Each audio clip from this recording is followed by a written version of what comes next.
Leaders and employees in organizations today are faced with a level of change never experienced in previous generations.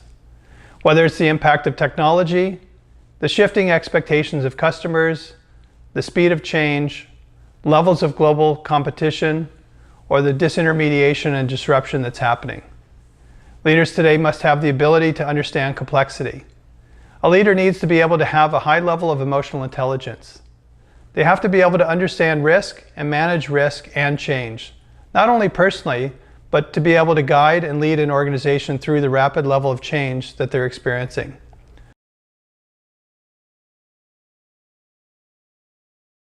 Over the years, I've worked with some of the most talented and successful CEOs in the world, helping executives reach their goals and become better leaders. At the core of my work, I help executives realize their potential by first helping them understand what it means to be a full human being. Effective leaders need to be clear about who they are at the deepest level, their strengths and weaknesses. I help my clients understand what really matters to them, both personally and professionally, as stewards of the companies they run and in their roles with various stakeholders. To become a great leader, you must become the best human being you can possibly be.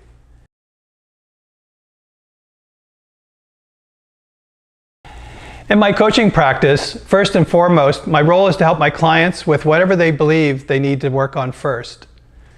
I start by getting a clear sense of what they're hoping to achieve by working with an executive coach. What are their goals, objectives? What are the outcomes they expect will come out of working together? And how can I best support them in getting where they need to go? That's quickly followed by assessing what I need to do to help them, whether that's getting input from subordinates, peers, or their superiors. I look for other data points and pieces of information I need to capture so that I have a clear assessment of what a leader is trying to achieve. Once I have that, then I'm testing to see what it is my clients know about themselves, what they're prepared to work on, and how committed they are to doing the work that's required to get them where they want to be. We create a plan together to help them move through their process, recognizing that we need to have a clear set of goals because life is messy and things get in the way. My intention with each client is to move them along their path. But from call to call and meeting to meeting, there could be any number of things that come up, both at work or in their personal lives, things we have to address to keep making progress. Along the way, it's important to remember that life can be messy, and whatever arrangements we enter into, any number of things can come up. Even though we're focused primarily on professional development, we're all human beings and need to talk about working through personal issues as well.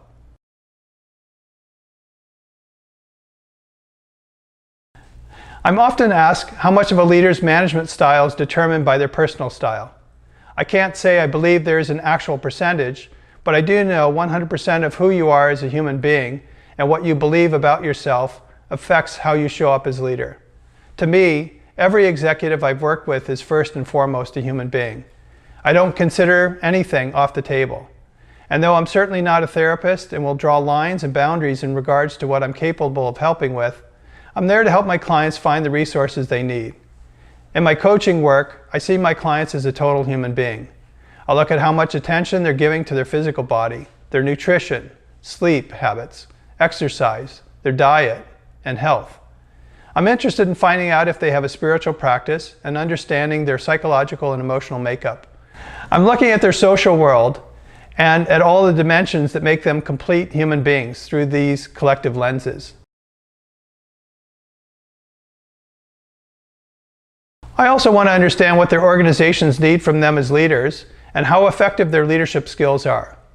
A part of my work is also about learning the company's strategy, where the organization is and needs to go, and the external landscape the company is facing. I look at the organizational capacity of the company and the kind of leadership behavior that the organization needs to help make an assessment about how much of a gap there is between how a leader is showing up and what's needed. It's important to understand all of these factors to help leaders cross the chasm or fill a gap if it exists at all. I'm also very aware that the executives I coach are leaders of lots of different people within their organizations in terms of hierarchy, gender, sexual orientation, skill sets, and capabilities. It's essential for me to understand what is their range of dexterity in terms of their ability to lead across all the diversity of the organization, both internally and externally.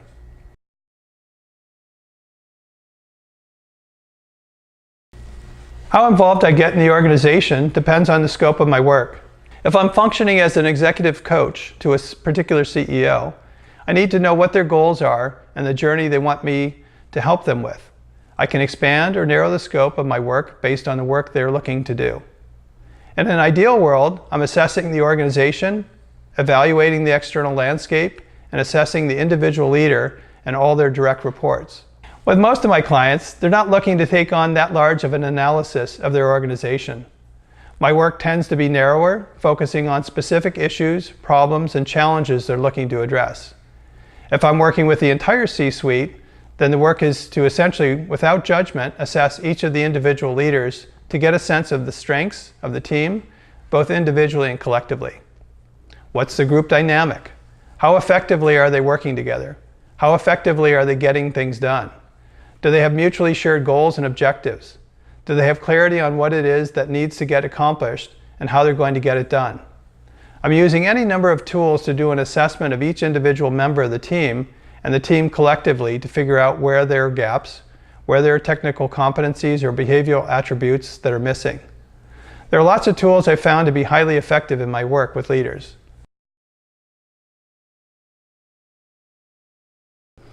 No matter what tools I'm using, first and foremost, the essential thing in terms of my efficacy is a high level of trust. The client has to trust me, and that trust comes from a whole host of things. Indeed, my ability to keep everything they share with me in confidence, my ability to not have a personal agenda, and to make sure that only their agenda is what's dictating the work I'm doing with them. I always try to be a calming presence with my clients. I try and show up in a way that's consistent with the advice I'm giving my clients, being in a responsive rather than a reactive state. I also know that it helps create a sense of trust and safety when my clients know I'm not going to be a reactive force. I use deep listening to understand what's at the heart of my clients' issues, which creates a sense of safety for them. Many leaders I work with already have incredible skill and are self-aware. Oftentimes it's just a matter of having another impartial executive as a sounding board, then giving them additional information, resources, and tools to move their goals forward.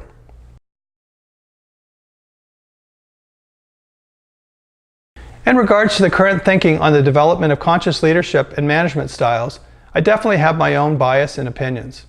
Generally, I don't believe in the idea that someone is a bad person, although there's definitely bad behavior. I think people genuinely want to do their best work, and it's up to the leadership of the organization to create an environment where people can be effective and their best possible selves. I absolutely believe it's challenging and difficult in the world today with all the change we're all facing. Leaders need to have a high level of compassion and empathy for the people working for them. I also believe strongly in the power of diversity in the workplace. Leaders need to have the dexterity that's necessary to work with lots of different kinds of people.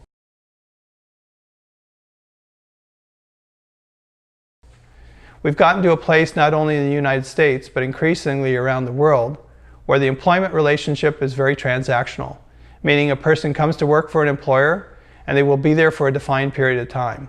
When they're no longer needed and employment conditions change, or the work environment or the economy changes, they're let go. At some point, they may return and become a consultant, a contractor, or a future employee. In work I do with clients, I encourage them to recognize that each of these individuals is a brand ambassador for the organization or have the potential to be a future brand ambassador. If an organization does an excellent job of treating them as human beings and recognizes them for who they are and how they've contributed, everybody wins.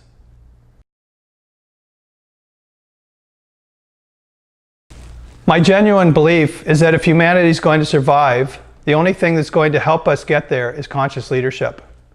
I think it's essential, and it's not just me that believes this. There are increasingly more and more people who do the work I do that are recognizing the importance of conscious leadership, and that belief has been growing over the last 20 years. I believe conscious leadership has two components, the leadership component and then the consciousness component. Everybody's a leader in the world today in some way and in some fashion. The kind of leaders that we need in the world today is fundamentally different than we've had in the past. The conscious piece involves leaders needing to be aware and awake. They're very clear about who they are and how they're showing up in the world, and are working to enable all of the other people in their organization also to be conscious, awake, and aware. I absolutely believe in the power of conscious leadership, and it's not just for organizations, but advances our society, our culture, and in all cultures around the world. We all have a fundamental choice of how we want to show up in the world. We can respond to the world from a place of fear or from a place of trust and love. The work I do in my personal journey and with leaders is primarily helping them recognize it's a choice we all have to make. I encourage them to choose love rather than fear. Fear is a lower state of consciousness, and trust and love are a higher state of consciousness. I encourage them to operate from a higher state. That's a big part of my work. Another part of helping facilitate change is understanding that historically, what we've wanted from leaders is what's between their ears. In previous times, the most important thing that mattered was their intellect. The journey I take leaders on is often to help them fundamentally shift from having their brains be in charge to using their gut and deep intuition as their primary guide, with the brain being the servant, and the heart is where the two meet. The work I do with leaders involves helping them to be more heart-centered, more emotionally intelligent, and also critically important, to be more intuitively intelligent, using body intelligence. That's a foreign concept for most leaders, and it's unfamiliar to them. It's not necessarily something they feel safe with, but it's the journey I take them on. There are a lot of different techniques to help leaders break through their inner barriers, and it also depends on who I'm working with and where they are in their personal growth. For example, with one CEO I used to work with, all he focused on was his intellect. He was a masterful debater and strategic thinker. That's what he valued and had taken him to the level of success he had achieved. So when I met with him, the very first thing I would do after saying hello was to begin asking him about his children. He would then open up and tell me all about what was happening with his daughter and his son. It was a great way for me to get him out of his head and into his heart. Once I had him in that place where he was more emotive, I would try to keep the conversation around our coaching session in that same vein. Doing this with him in our sessions helped him become familiar with the experience of being in touch with his emotions in a business setting, something that was very foreign to him.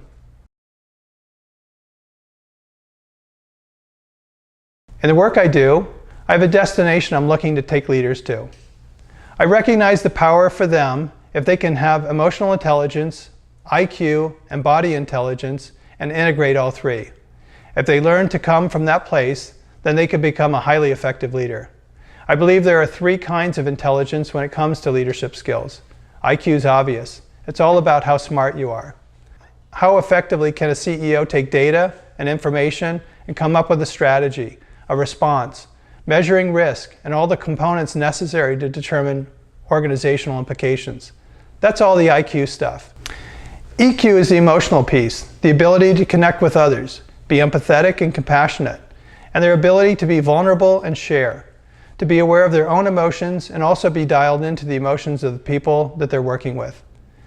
The intuitive or body intelligence piece is all about when they have a hunch or an instinct, not just to dismiss it or be oblivious to the feelings, but to be aware of it, bring that into the conversation if it's appropriate, be able to talk about it and not dismiss it.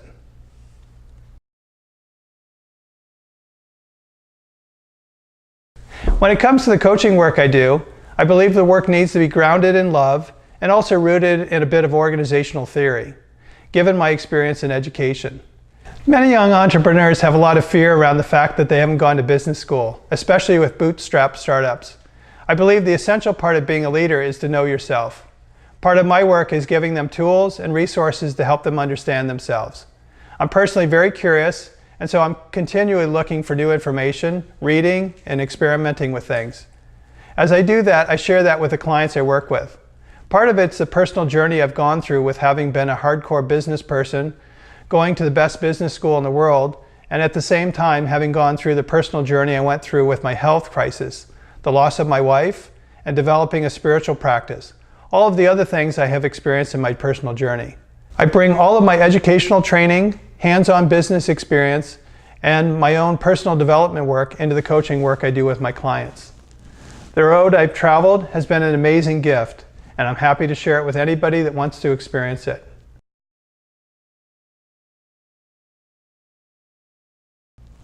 Today, business schools are finally looking at incorporating conscious leadership principles into MBA programs on a very limited scale, recognizing that to be an effective leader in the world today, you need the soft skills as well. I'm familiar with what Stanford, Harvard, and Wharton have done to bring in more of what historically has been called the soft skills. The reality is that most business schools at the master's level are only 2-year programs, and there's just so much content you can bring into the classroom. It's a challenge every business program faces. How do you teach strategy, risk management, marketing, finance, accounting, technology, and all the things necessary from a hard skill, competency, and technical perspective, and at the same time teach the softer skills? In regards to how I view organizations, I believe most people think about companies like Apple or Amazon or Google as big monoliths. When you're looking at an organization with that paradigm, it limits your ability to actually see what's going on. The reality is each of those organizations, or any organization for that matter, is a living organism. It's a collection of tens, hundreds, thousands, tens of thousands, hundreds of thousands of people. And each one of those individuals wakes up in the morning, and as they're getting ready to get out of bed and prepare themselves for work and get out the door, they're unpacking parts of themselves they believe they can't take to work. With most organizations, we end up with people that are 40, 50, 60% of their whole selves, interacting with all their colleagues who are also 40, 50, 60% of their whole selves. And so we end up with the same kinds of dysfunction that we see throughout society. When I look at an organization, I'm looking at it as a living, breathing organism that's a collection of its past and all of the people who work there. The key to my efficacy is to figure out the pulse. What's going on in that organization? Who are all those people? What do they believe and why do they believe it? What percentage of them shows up each day? And how do they create a safe environment where close to 100% of themselves can be there on the job, and with a higher percentage of them that's there, you get more productive, creative, innovative organizations. The job of leaders is to help create that safe space where people recognize they don't have to unpack big pieces of themselves because it's not safe to bring those parts of themselves to work.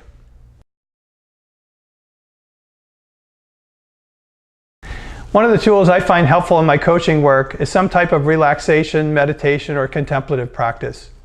However, I'm really cautious and careful not to impose any of my beliefs onto any of my clients or anybody for that matter. I know what works for me. I encourage my clients to consider some kind of contemplative practice, whether it's prayer, walking in nature, sitting on the beach, or doing meditation. It's not about a spiritual practice per se. If my clients are curious about it, I'm happy to share my experience and my beliefs. What's important in my coaching work is that it is all about helping clients move from their amygdala to the prefrontal cortex, from their reptilian brain to the human brain. So they're in response mode rather than reactive mode. I always stick to the science and to what's known scientifically about how our minds function. When I talk to them about considering meditation, it's really to help them be a more effective leader. It's not coming from a spiritual place. As far as my personal beliefs, I think we are all spiritual beings having a human experience.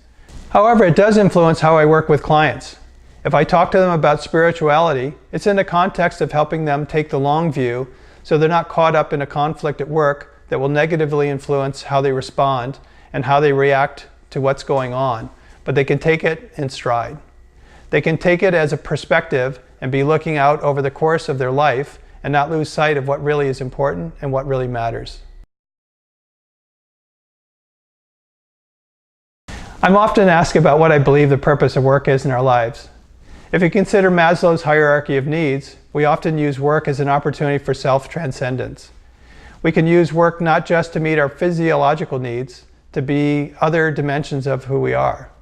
To the extent that somebody is not being fulfilled by work, I encourage them to go do something else that allows them to move up the hierarchy of needs that Maslow identified.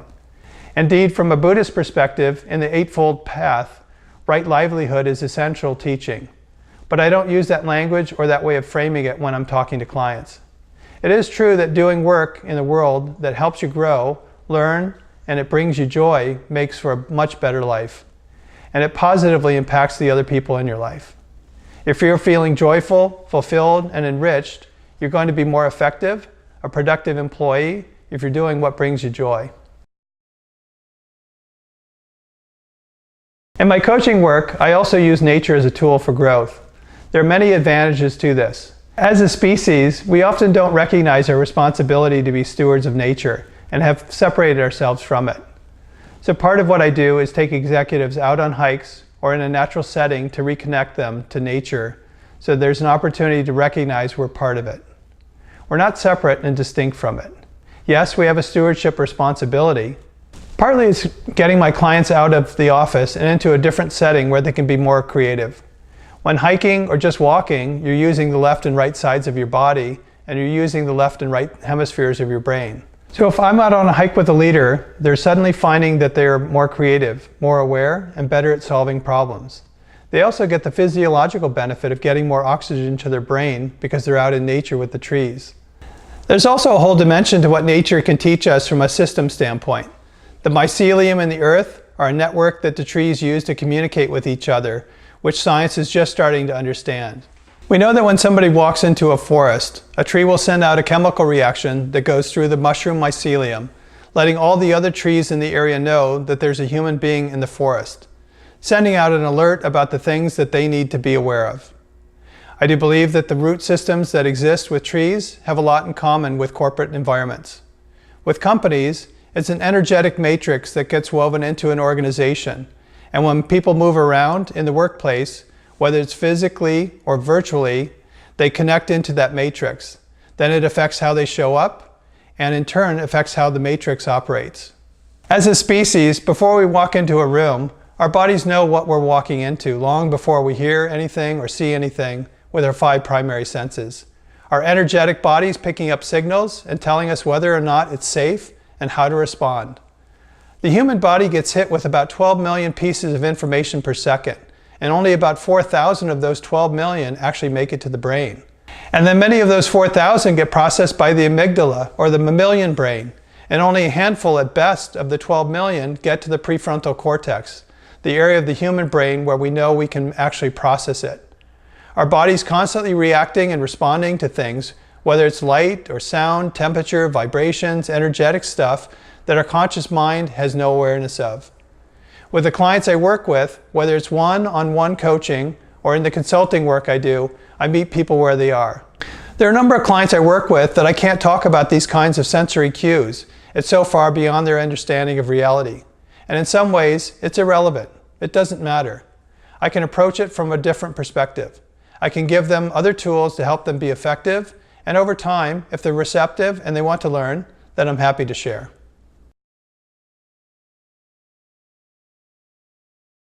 As a coach, when I work with clients, I'm constantly assessing where they are, where they're looking to go, and how open they are to what I have to offer. Many of them experience after weeks have gone by, it often feels like no time has passed between sessions, and we pick up right where we left off. I believe that it's because as human beings, if we can attach emotion to a memory or an experience, we remember that. With deep coaching work, I'm attaching emotions to each of the conversations we're talking about. And it's easy to pick up the journey for my clients and me because there's an emotion attached to it.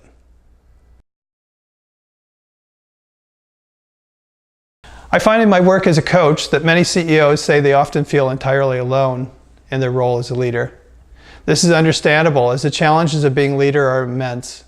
It's an incredibly lonely existence. It's part of the reason why I do this work, because I know how lonely it is, and I want to be a resource and support to the leaders I work with. For me, while I've been a CEO of a couple of startups, I don't have the same level of experience that many of the clients I work with have. I do have empathy and awareness and appreciation because I've been around so many CEOs. I've heard their stories. I've seen the journeys they've been on. So some of it's my own personal experience, and a lot of it's just having worked with many leaders and understanding the challenges they're struggling with. In the last 20 years, I've had the unique opportunity of working on some of the largest organizational transactions. HP's acquisition of Compaq and integrating Compaq and HP was, up to that point, the largest merger or acquisition in the IT space. When Royal Bank of Scotland acquired National Westminster Bank, it was the largest merger and acquisition in the financial services industry. And when Chevron acquired Texaco, it was the largest transaction in the energy and petroleum industry. I happened to be in the right place at the right time, where I was involved in the 3 largest mergers in those industries. With each of them, the scope of work was different. It depended on the client and what needed to be done. For Royal Bank of Scotland, this was an organization of 30,000 acquiring an organization of 100,000 employees. There were only a handful of those kinds of acquisitions or mergers in the world to that point, where effectively a minnow swallowed a whale. The key for the leadership of the Royal Bank of Scotland was to remain in charge after making this large acquisition.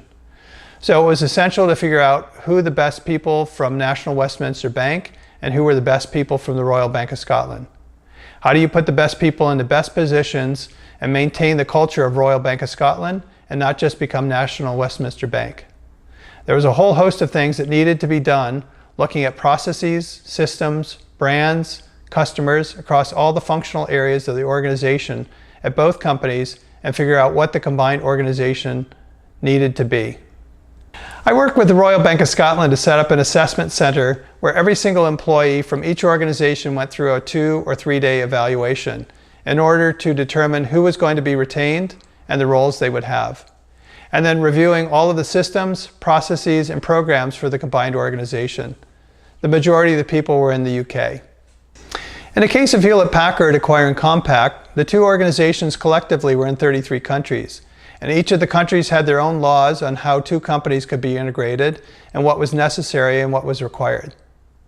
There were things that HP was getting by acquiring Compaq, and there were things that they didn't need. So there was a whole assessment of people, systems, and processes to figure out what the combined organization was going to be. In that case, HP was the dominant organization, and they were just picking up some customers, capabilities, and people and technology that HP needed because the IT world was shifting and changing. With Chevron acquiring Texaco, the 2 companies were operating in approximately 38 countries, and the work there was a smaller scope than the work I was doing with HP and Royal Bank of Scotland, because Chevron had brought in a lot of consultants. A lot of the work that we were doing was integrating employee benefit programs, helping them with communications across all their workforces worldwide, helping them with executive compensation, and some specific interventions.